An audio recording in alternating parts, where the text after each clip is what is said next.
My name is William Rosa, and I've lived in Gloversville all my life. And on the day of Pearl Harbor, I was sitting in my chair reading a Sunday newspaper, and all of a sudden on the radio, they said that Pearl Harbor was bombed. Well, we landed at Omaha Beach, and we went down the nets the same as they did when the original invasion on June 6th.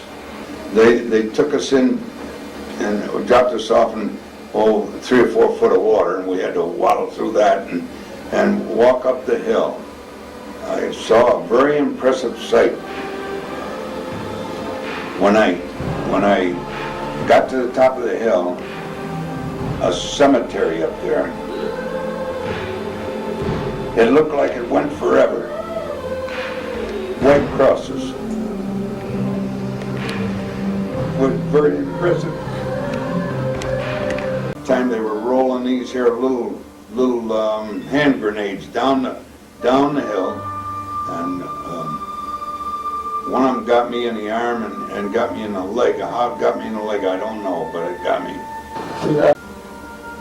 After the sergeant was killed, I yelled to the fellows, I said, well, what are we going to do? How we know?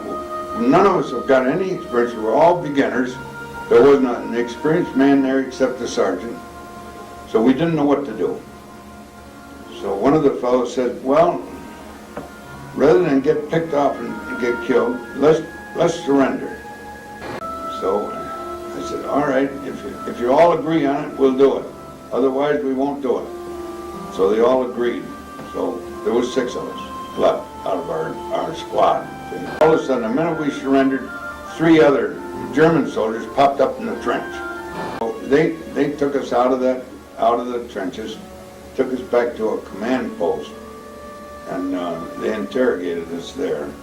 And one of the fellows said to the German who could speak English, we've got a sergeant back there and a couple other fellows that are dead, and can we at least bury him? And he said, sure, we'll let you go back and get him and bury him. So we did that. There's 4 or 5 of us went back and we dug, well, not too big a hole, but just enough to cover him up and cover the dirt over him anyway, and put a rifle and then put his dog tags on the rifle. So, well, anyway, after we finally got to this camp, it was down in St. Johann, Austria. It's, I think it was about 30 miles past Strasbourg.